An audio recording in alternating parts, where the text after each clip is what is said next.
Friends, कैसे हैं आप? इसलिए वीडियो चैनल पे आपका फिर से स्वागत है। लास्ट वीडियो में हमने सीख लिया था कि कैसे हम सी लैंग्वेज का सेटअप करें ताकि आप सिस्टम में प्रोग्रामिंग ढंग से स्टार्ट कर सको। तो आप वो वीडियो जरूर देख लेना, जो सी लैंग्वेज का सेटअप कैसे करें, वीएस कोड को कैसे इंस्टॉल करें। वो सीखने के बाद आज हम कोडिंग हमारी प्रॉपर तरीके से स्टार्ट कर लेते हैं, जहां हम बात करने वाले हैं सी लैंग्वेज का फर्स्ट बेसिक प्रोग्राम। पहला बेसिक प्रोग्राम जब हम लिखते हैं तो उसमें जो कोडिंग की जाती है, क्यों की जाती है, कैसे, उसका क्या मीनिंग होता है, वो पूरा हम डिटेल में आज हम डिस्कस कर लेंगे।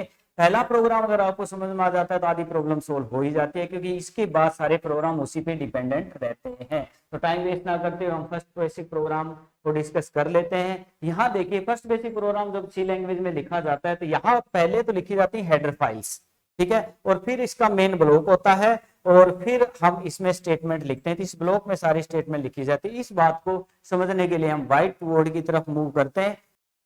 देखिए, सी लैंग्वेज की जब भी हम कोडिंग करते हैं तो यहाँ से रियल बात स्टार्ट हो जाती है। यहाँ थोड़ा सा आपको और ध्यान देना होगा, इतना ध्यान आपने सेटअप वगैरह में दे लिया है तो यहाँ अगर आप ध्यान देते हैं तो प्रोग्रामिंग आपके लिए बिल्कुल ईजी हो जाएगी।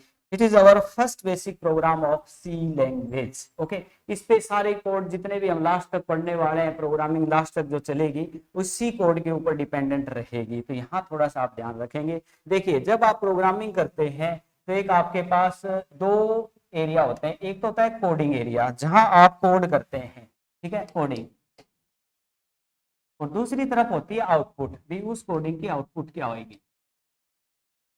ओके, अब आउटपुट को मद्देनजर रखते हुए हमें कोडिंग करनी होती है कि प्रोग्रामिंग हम क्या करें। ये नहीं कि कोडिंग कर दी आउटपुट देख ले क्या आएगी, वो तो एक आइडिया है। नहीं, हमें ये देखना होगा कि हमें आउटपुट पे चाहिए क्या, उस हिसाब से कोडिंग करनी पड़ती है। तो आउटपुट स्क्रीन पे पहला बेसिक प्रोग्राम ये बनाना चाहते हैं हम कि एक जस्ट मैसेज लिखा है। एक सिंपल मैसेज लिखने के लिए हमें सी लैंग्वेज का क्या प्रोग्राम लिखना पड़ेगा। तो हमें जस्ट एक आउटपुट स्क्रीन पे मैसेज चाहिए, welcome to I play bye.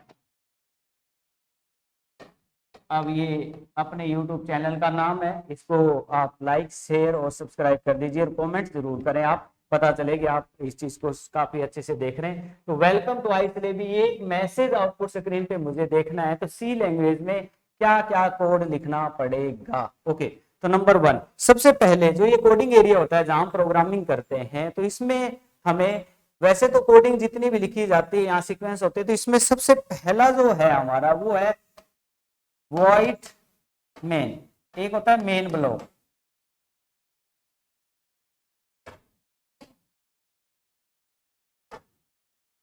Main block एक होता है आपका मेन।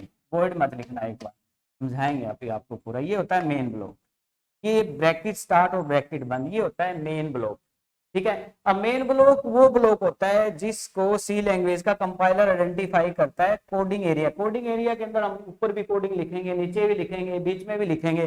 पूरी कोडिंग में से सबसे पहले वो किसको ध्यान दे, किसके ऊपर उसको काम करना है, तो वो होता है मेन ब्लॉक। तो मेन ब्लॉक की ब्रैकेट स्टार्ट ब्रैकेट बंद, इसमें जो कोड हम लिखेंगे उस कोड को एक एक करके अंडरस्टैंड करके और हमें यहाँ आउटपुट मिलती है। तो पहला काम हो गया कि main block, main bracket start bracket बंद, और ये ब्लॉक वाली ब्रैकेट स्टार्ट, ये वाली, इसमें हम कोडिंग करते हैं। उस कोडिंग की एक एक स्टेटमेंट को ये अंडरस्टैंड करता है, समझ में लेता है और उसकी आउटपुट हमें आउटपुट स्क्रीन पे दिखाता है। अब इसमें अलग अलग कोड जो लिखे जाते हैं उसमें सबसे पहले उसको जो देखना होगा रन करने के लिए, वो कौन सा ब्लॉक देखेगा, मेन ब्लॉक। तो सबसे पहले जरूरी हो गया, सी लैंग्वेज या C++ में भी सेम ही है कि मेन ब्लॉक लगाओ सबसे पहले। उसमें जो लिखोगे उसी की रेफरेंस से ऊपर भी जाएगा और उसी की रेफरेंस से नीचे भी जा सकता है, पर पहला काम क्या है, मेन ब्लॉक बनाना। मेन ब्लॉक स्टार्ट और बंद, इसमें जो कोड होगा उसको वो एक एक करके समझेगा और यहाँ आंसर दिखा देगा। तो फर्स्ट कंपलसरी स्टेटमेंट क्या होगी आपकी, मेन ब्लॉक। उसके बाद ये है कि हमारे को आउटपुट पे क्या चाहिए, एक मैसेज चाहिए। तो हम क्या करेंगे, मेन ब्लॉक के अंदर लिख देते हैं, जैसे कि मैंने तुम्हें बताया कि मेन ब्लॉक में जो लिखेंगे वो हमें आउटपुट पे मिलेगा। तो हम क्या करेंगे, जो मैसेज चाहिए वो यहाँ लिख देते हैं, वेलकम टू आइसलेबी, ये मैंने इसके अंदर लिख दिया। एक मैसेज और भी चाहिए मुझे, हेलो हाउ आर यू, ये चाहिए, दो मैसेज चाहिए। तो मैं इसको भी यहाँ अंदर लिख लूंगा, हेलो हाउ आर यू, ये 2 मैसेज मैंने यहाँ लिख दिए। अब सीधे डायरेक्ट मैसेज लिखने से ही हमें आंसर पे नहीं दिखाता, हर चीज के इसमें रूल है। पहला रूल क्या है, मेन ब्लॉक लगाओ और उसमें लिखो जो भी आउटपुट पे चाहिए वो कहाँ लिखना होगा, मेन ब्लॉक में। तो मैंने मेन ब्लॉक लगा लिया, फिर मुझे 2 मैसेज चाहिए तो मैंने उन दोनों मैसेज को यहाँ रख दिया। पर ऐसा नहीं है, ये कहता है कि सी लैंग्वेज का कंपाइलर बोलता है मेन ब्लॉक तो लगाओ, मैसेज भी लिखो उसके अंदर, बट उसको एक रूल के तहत लिखो। रूल क्या है, कोई भी स्क्रीन पे आउटपुट दिखानी है तो उसको प्रिंटफ में लिख के देना मुझे, तो मैं आउटपुट पे दिखाऊंगा। तो हम एक स्टेटमेंट है जो अलग अलग हम यूज करते जाएंगे धीरे धीरे। प्रिंटफ स्टेटमेंट है पहली, प्रिंटफ, प्रिंटफ ये इसका सिंटैक्स है, इन्वर्टेड कोमा और ये सेमीकोलन के साथ, ये प्रिंटफ स्टेटमेंट है फर्स्ट, जिसका यूज सी लैंग्वेज में आउटपुट स्क्रीन पे कोई भी चीज डिस्प्ले करने के लिए किया जाता है। तो हम, अब पहला रूल था मेन ब्लॉक, दूसरा रूल क्या है, कुछ भी आउटपुट पे दिखाना है तो उसको किस में लिखो, प्रिंटफ में लिखो। तो हमें तो ये 2 मैसेज दिखाने थे, तो इन दोनों को हम किसमें लिख लेंगे, प्रिंटफ स्टेटमेंट के अंदर डाल लेंगे इन दोनों को। तो दूसरा रूल भी हमने फॉलो अप कर लिया, ठीक है। तो अलग अलग जितने भी रूल इसमें दे रखे हैं वो हम फॉलो अप करते जाएंगे। तो दूसरे रूल के तहत हम इसको क्या करते हैं, प्रिंटफ, और ये देखिए ब्रैकेट स्टार, ब्रैकेट बंद और इन्वर्टेड कोमास के अंदर ये मैसेज है और सेमीकोलन, ये हमने लिख दिया। एक मैसेज और भी चाहिए तो इसके लिए भी प्रिंटफ ही लगाना होगा, प्रिंटफ, और ये सेमीकोलन और इन्वर्टेड कोमा के अंदर होगा ये, ओके। अब हमने दूसरा रूल भी फॉलो अप कर लिया कि कोई भी आउटपुट स्क्रीन पे मैसेज दिखाना है तो प्रिंटफ का यूज करना, तो हमने प्रिंटफ का भी यूज किया। पहला रूल था मेन ब्लॉक लगाओ, हमने मेन ब्लॉक लगा लिया, ब्रैकेट स्टार ब्रैकेट बंद। दूसरा रूल था कोई मैसेज दिखाना है तो प्रिंटफ में डालो, तो हमने प्रिंटफ में डाल के ये पर्टिकुलर सिंटैक्स को फॉलो अप करके लिख दिया, ये भी कर दिया। अब ठीक है, अब कंप्यूटर को कहेंगे अब तो रन करके हमें आउटपुट दिखा दो, तो ठीक है, तो वो क्या करेगा, वो कहेगा कि प्रिंटफ से, अच्छा एक बात और आ जाती है बीच में, प्रिंटफ से ही मैसेज क्यों आता है, हम यहाँ मैसेज लिख देते हैं, मैसेज वेलकम टू आइसलेबी, message hello how are you, message word में से नहीं आएगा, प्रिंटफ से ही आएगा। क्यों, क्योंकि प्रिंटफ वर्ड से पहले से इसमें प्रोग्रामिंग की हुई है और वो प्रोग्रामिंग के अकॉर्डिंग फिर काम करता है। तो वो प्रोग्रामिंग कहाँ है, उस प्रोग्रामिंग को भी इस प्रोग्राम में इंक्लूड करना होगा। जहां पर प्रिंटफ को एक्सप्लेन किया हुआ है, डिफाइन किया हुआ है, उसको भी इस प्रोग्राम में बुलाना पड़ेगा, तब जाके प्रिंटफ काम करेंगे। मान लीजिए एक बच्चा काम नहीं करता, छोटा बच्चा है, पढ़ाई नहीं करता, तो उसके पेरेंट्स को बुलाया जाता है, फिर वो उसके कान खींचते हैं, तब जाके बात बनती है आजकल तो, ठीक है। तो इसी प्रकार प्रिंटफ और स्कैनफ ऐसे बच्चे हैं, ये काम कब करेंगे, जब इनके फादर आएंगे। इनके फादर कौन है, इनकी हेडर फाइल कौन सी, अगर टेक्निकल लाइन की बात करें तो इनकी हेडर फाइल है stdio.h, standard input output dot header file को भी इसमें इंक्लूड करना पड़ेगा, शामिल करना पड़ेगा इस प्रोग्राम में। तो उनके फादर को बुलाएंगे तो थोड़ा एक्स्ट्रा सिंबल तो लगाएंगे, क्योंकि वो तो ठीक है, हैश के साथ हैश का सिंबल लगाएंगे, क्यों इनके फादर को बुला रहे हैं, तो हैश इंक्लूड कर रहे हैं हम, उनके फादर को क्या कर रहे हैं, इंक्लूड, शामिल, इंक्लूड, हैश इंक्लूड ब्रैकेट लगाएंगे, ये किसको शामिल कर रहे हैं, इनके फादर, इनके फादर का नाम है stdio.h लिखोगे यहाँ, std का मतलब होता है स्टैंडर्ड, IO क्या है, input output, standard input output dot h होता है हेडर फाइल, तो इनपुट आउटपुट की हेडर फाइल होती है ये, तो ये इनपुट आउटपुट स्टेटमेंट है वैसे देखा जाए तो, इसीलिए इनकी हेडर फाइल कौन सी है, stdio.h, उसको इंक्लूड किया हैश के साथ, तब ये जाके दोनों काम करेंगे। क्लियर। तो पहला रूल क्या है, मेन ब्लॉक लगाओ, हमने लगा लिया, उसको ही चेक करता है कंपाइलर। दूसरा रूल क्या है, कोई मैसेज दिखाना है तो प्रिंटफ में लिखो और ऐसे फॉर्मेट को फॉलो करो, हमने वो भी कर लिया। फिर कहा कि प्रिंटफ के फादर को बुलाओ, इसकी हेडर फाइल को बुलाओ, इंक्लूड करो, तो हमने उसको भी इंक्लूड कर दिया, हैश के साथ इंक्लूड होती है हेडर फाइल, किसको, stdio.h, stdio क्या है, स्टैंडर्ड, std स्टैंडर्ड, IO क्या है, इनपुट आउटपुट, डॉट h क्या है, हेडर फाइल, तो वो हेडर फाइल हमने बुला ली जो इनकी थी। अब जाके प्रोग्राम को रन करेंगे तो ये रन हो सकता है। बट अब एक चीज और है कि जब इसमें एक रिटर्न का कॉन्सेप्ट होता है जो हमें थोड़ा सा ध्यान रखना होगा, यहाँ पर जो ये कोई वैल्यू रिटर्न नहीं करा तो यहाँ इंट लिखेंगे। अब क्यों इंट लिखेंगे, क्यों वॉइड लिखेंगे, क्यों फ्लोट लिखेंगे, वो आगे जाके प्रोग्रामिंग में एक एक चीज से हम समझाते रहेंगे। तो पहली बात तो थी मेन ब्लॉक जरूर लगाओ, दूसरा ये है कुछ स्क्रीन में दिखाना है तो प्रिंटफ लगाओ। अब इंट जो है इंटीजर टाइप रिटर्न कर रहा है, ये लिखना थोड़ा जरूरी रहेगा, आगे इसका मीनिंग भी समझ में आ जाएगा। और इस ब्लॉक में हमें लिखना होगा रिटर्न जीरो सेमीकोलन।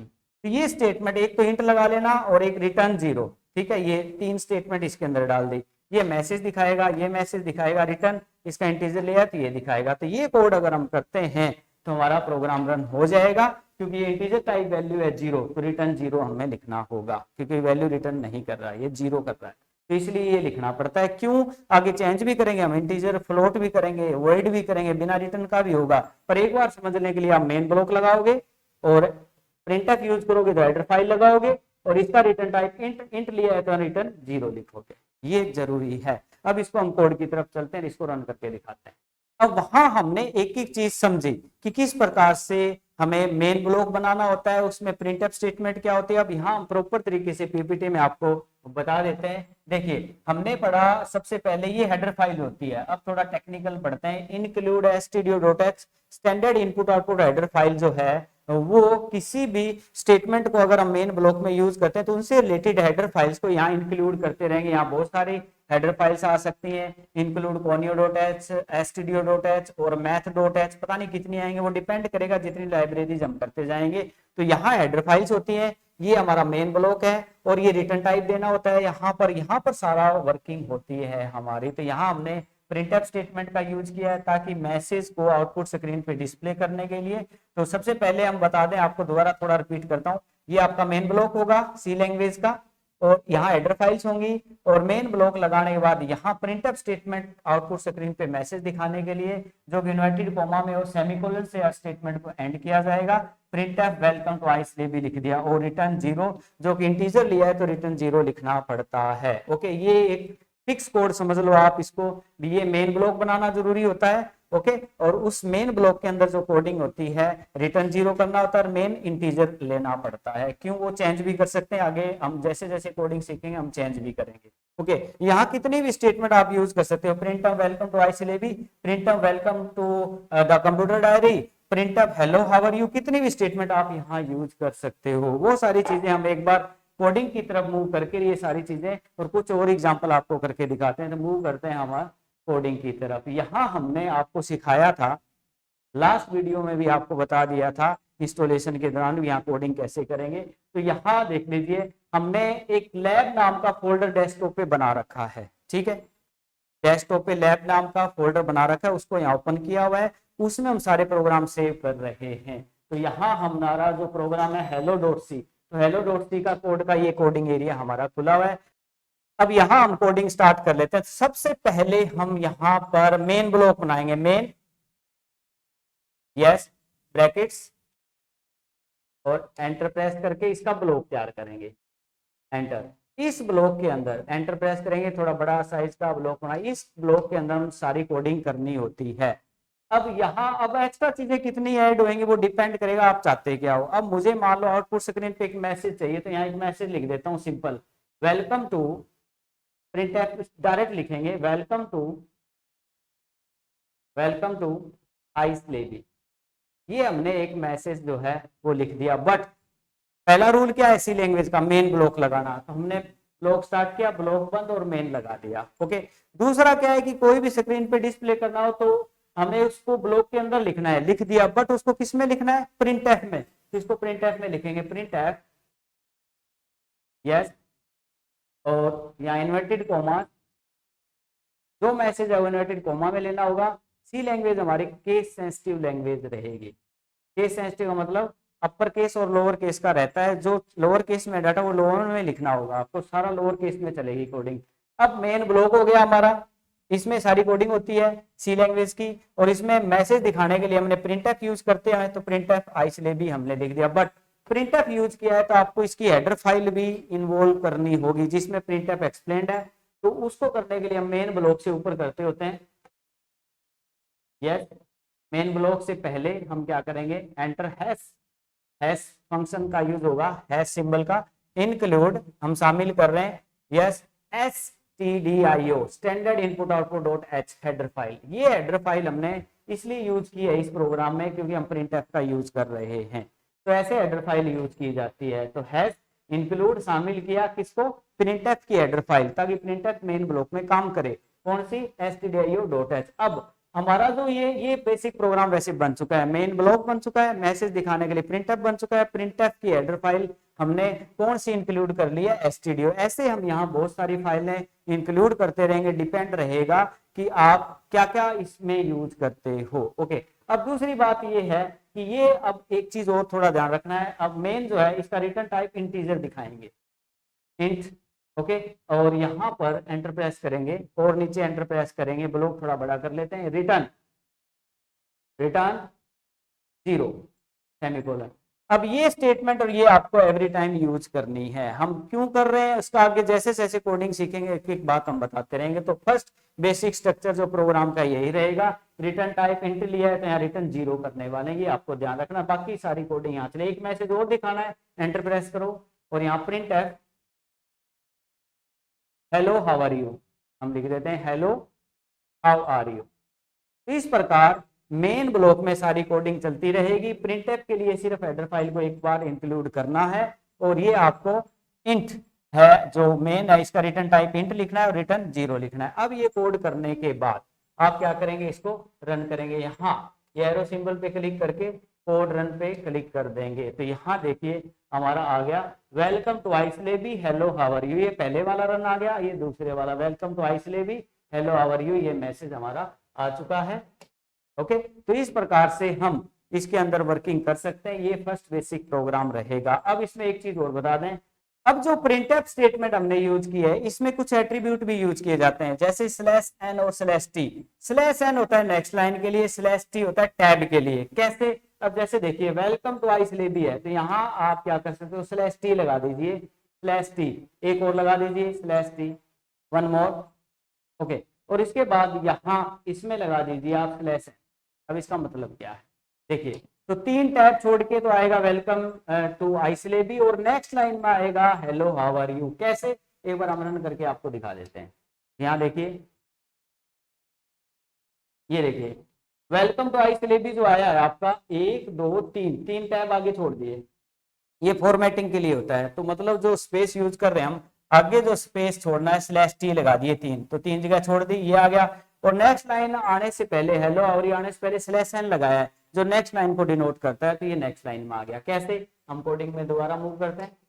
देखिए अब यहाँ /n जो है यहाँ पर एक और लगा दीजिए हेलो हाउ आर यू, एक और लगा दीजिए, यस। इसलिए क्या होगा, 2-3 लाइनों का गैप आ जाए। पहले इसको सेव करना जरूरी है, हम क्या करेंगे, इसको सेव करेंगे।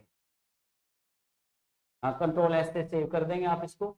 सेव करने के बाद आप इसको रन करेंगे। सेव करना कभी ना भूलें, चेंजेस जो है वो सेव के साथ। अब देखिए यहाँ टैब दिए थे 3, आगे वेलकम टू आइसलेबी आ गया, पर ये इनके बीच में 3 लाइनों का गैप आ गया, तो इस 3 टाइम हमने /n लिखा है। एक /n एक लाइन को डिनोट करता है, 2 /n 3 /n कितने भी आप लगा सकते हो। ओके, इसी प्रकार अगर हम बात करें यहाँ पर, अब एक ही प्रिंटफ के अंदर भी /n लगा सकते हो। यहाँ /n लगा दो, ये नेक्स्ट लाइन को डिनोट करता है, मतलब वेलकम के बाद भी /n, 2 के बाद भी /n, यस। और यहाँ भी /t लगा दो, आइसलेबी भी आगे मूव करे /t। तो ऐसे बीच में भी कहीं भी /n /t लगा के फॉर्मेटिंग आपके कंट्रोल में हो जाती है। इसको हम सेव कर लेंगे।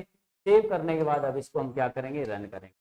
तो रन करते वक्त अब आप देख लीजिए, ये देखो वेलकम आ गया, यहाँ 2 नेक्स्ट लाइन में आ गया, फिर आइसलेबी नेक्स्ट लाइन में, क्योंकि एक ही प्रिंटर में बीच में /n यूज हमने कर दिए हैं। अब 2 को भी आगे मूव करना है थोड़ा, आइसलेबी को, तो /t और दे देंगे, /t इसमें और दे देंगे, और इसके लिए /n है। तो यहाँ मैं आपको यही बताना चाहता था कि आप /n और /t कितने भी अंदर यूज कर सकते हो, जैसे आपको फॉर्मेटिंग चाहिए उस हिसाब से नेक्स्ट लाइन और टैबिंग फॉर्मेटिंग हो सकती है।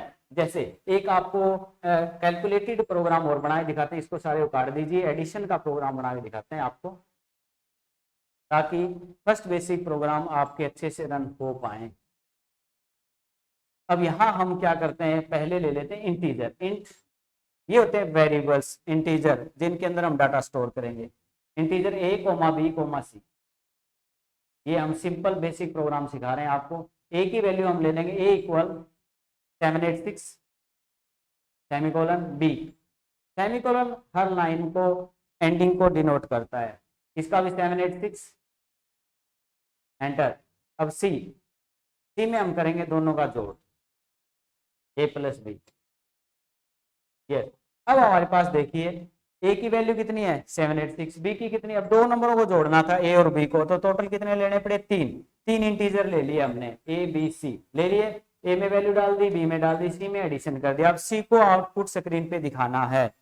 अब आउटपुट स्क्रीन पे दिखाने के लिए किसका यूज करते हैं हम, प्रिंटफ का। ओके, अब प्रिंटफ के दो यूज है, एक तो सिर्फ मैसेज दिखाना, एक होता है वैल्यू भी दिखाना, मैसेज के साथ जो वैल्यू है सी में वो भी दिखाना। वो कैसे होगी, देखो प्रिंटफ और इन्वर्टेड कॉमा यहां लिखेंगे, द रिजल्ट इज, कुछ भी लिख दो, ये मैसेज है, द रिजल्ट इज या द सम इज, कुछ भी लिख दो, इक्वल स्पेस, यहां लिखेंगे परसेंटेज डी, और यहाँ कोमा, किसमें है रिजल्ट, सी में, तो सी। एक बार परसेंटेज डी काट दीजिए, ये समझाता हूं पहले क्यों लिखा। अब देखिए ये तो मैसेज है, द रिजल्ट इज इक्वल, ये तो मैसेज आएगा। मैसेज के बाद जो वैल्यू प्रिंट होगी वो कौन सी करानी है, सी की, तो कोमा लगा के सी, इसकी वैल्यू प्रिंट करानी है। अब सी किस टाइप का वेरिएबल है, इंटीजर, इसका फॉर्मेट टाइप यूज करना पड़ता है, जहां वैल्यू मैसेज में प्रिंट करानी है तो यहाँ करानी है, तो यहाँ परसेंटेज डी लगा दो। परसेंटेज डी जो है वो इंटीजर की वैल्यू को प्रिंट कराने में इसका फॉर्मेट टाइप है जो यूज होता है। जहां परसेंटेज डी लगाओगे मैसेज में, वहां उसकी वैल्यू प्रिंट होगी आउटपुट स्क्रीन पे। अब इसको सेव कर लेते हैं, ठीक है, सेव कर लिया। सेव करने के बाद इसको यहाँ क्या करेंगे, रन। अब देखिए, अब हमारे पास द रिजल्ट इज 1572 आ रहा है, तो इज के बाद परसेंटेज डी जहां लगाया था वहां आ रहा है, ठीक है। तो इंटीजर को प्रिंट कराने के लिए परसेंटेज डी का यूज किया जाता है, जैसे। ओके, तो यहाँ हमने देखा कि ए की वैल्यू, बी की वैल्यू, सी में एडिशन किया, सी को प्रिंट करके दिखा दिया। अब ए बी की वैल्यू भी प्रिंट करवानी है साथ में, तो करवा देते हैं। Yes, print the first number is, message है the first number is, yes, किसमें, equal percentage D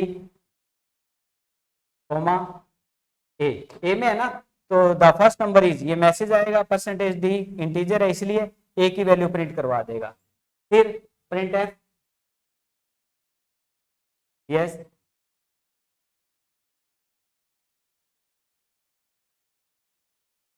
the second number is percentage D comma D, और यहां हमने बी को। अब देखिए तीन इंटीजर लिए, ए बी सी, ए में वैल्यू ले ली, बी में ले ली, सी में एडिशन कर दिया। ए को भी प्रिंट करा रहे हैं डिस्प्ले पे, बी को भी करा रहे हैं और सी को भी करा रहे हैं, तो इस प्रकार से हमें इनको प्रिंट कराना होता है। अब इसको हम रन करेंगे। अब यहाँ आउटपुट स्क्रीन पे देखो, हमारे पास आएगा the first number is 786, the second number is 786, the result is 1572। अब नेक्स्ट लाइन और स्लैश टी का भी हम यहाँ यूज कर ही लेते हैं, तो यहाँ स्लैश एन लगा दो हर एक के सामने पहले, तो ताकि हर एक चीज नेक्स्ट लाइन में आ जाए। ओके, अब इसको हम सेव कर लेंगे। सेव होने के बाद अब यहाँ जाएंगे और रन करेंगे, ठीक है।